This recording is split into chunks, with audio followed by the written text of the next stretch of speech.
Bienvenue dans cette série de vidéos questions-réponses dédiées au prix de la Fondation Farm 2026. Cette troisième séquence a pour objectif de vous aider à présenter votre candidature de façon à répondre aux attentes du jury. Mais comme toujours, pensez à suivre la Fondation Farm sur les réseaux sociaux et à vous abonner à notre newsletter pour ne pas manquer la parution de la dernière vidéo. Le choix de vos publications est en effet très important, c'est un peu votre vitrine auprès du jury qui ne vous connaît pas. Commencez par sélectionner des publications qui sont directement en lien avec les thématiques d'action prioritaire de la Fondation Farm, que sont la résilience au changement climatique, les conditions de production et d'approvisionnement des marchés, le financement et la gouvernance des systèmes alimentaires. Un article publié dans une revue très connue mais sans lien avec nos domaines d'action aura bien moins d'impact qu'une publication parfaitement alignée avec les sujets traités par la Fondation.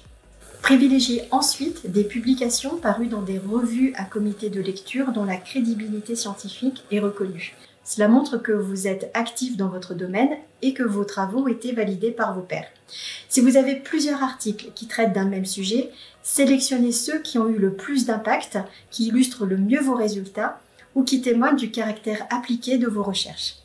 Votre publication n'est ni en français ni en anglais, mais vous la jugez importante et dans une revue de qualité, proposez un court résumé présentant les principales conclusions au jury.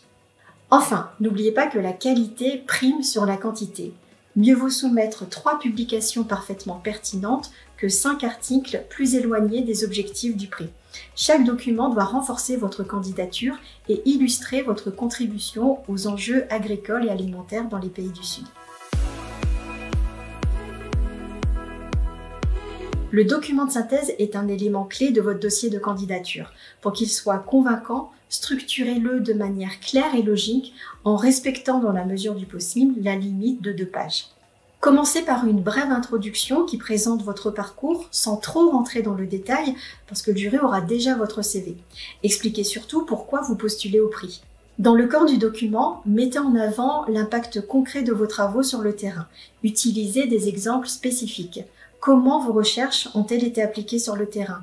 Quels changements ont-elles apporté? Quels acteurs ont adopté vos recommandations? Insistez particulièrement sur vos collaborations avec des décideurs publics ou privés, des associations, des entreprises, des administrations. Le jury valorise les chercheurs qui travaillent avec ceux qui peuvent transformer vos recherches en actions concrètes sur le terrain.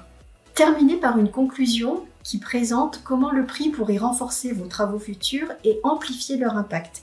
Dites par exemple ce que vous comptez faire dans les prochaines années et comment le prix pourrait vous y aider. Enfin, un conseil important, pour donner encore plus de poids à votre candidature, joignez les lettres de recommandation des acteurs que vous mentionnez dans votre document de synthèse. Si par exemple vous mentionnez avoir collaboré avec une fondation, une entreprise, un ministère ou une autre administration, ou si un acteur a directement bénéficié de vos travaux, une lettre de sa part viendra renforcer la crédibilité et l'impact de votre candidature. Une bonne lettre de recommandation provient avant tout de la bonne personne, c'est-à-dire d'un acteur public ou privé avec lequel vous avez collaboré ou qui a directement bénéficié de vos travaux.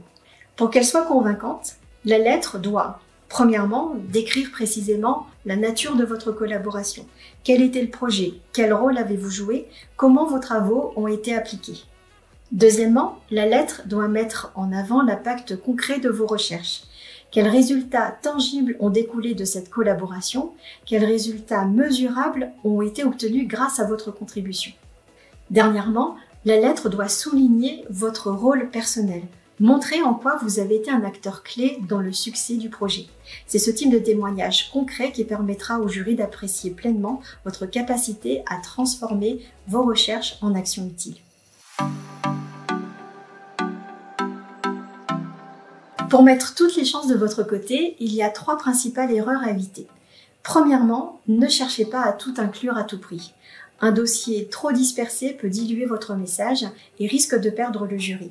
Concentrez-vous sur vos contributions les plus marquantes en lien avec les thématiques du prix. Choisissez des publications qui reflètent à la fois votre rigueur scientifique et leur impact sur les enjeux agricoles et alimentaires dans les pays du Sud. Mieux vaut soumettre moins de documents mais des documents parfaitement alignés avec les attentes du jury plutôt que de vouloir afficher un catalogue exhaustif de vos réalisations. Deuxièmement, faites attention à la cohérence dans les pièces de votre dossier. Votre CV, vos publications, votre document de synthèse, vos lettres de recommandation doivent se renforcer mutuellement en racontant une histoire cohérente et complémentaire. Si par exemple vous mentionnez une collaboration importante dans votre document de synthèse, incluez une lettre de recommandation de ce partenaire pour appuyer votre propos et renforcer votre crédibilité. Chaque document doit contribuer à mettre en valeur votre parcours et votre impact. Enfin, et je dirais que c'est l'erreur qui risque de vous pénaliser le plus, évitez les généralités. Le jury attend des exemples concrets, pas seulement des concepts ou des déclarations d'intention. Démontrez comment vos recherches ont eu un impact réel avec des résultats mesurables à travers vos collaborations avec des acteurs publics ou privés.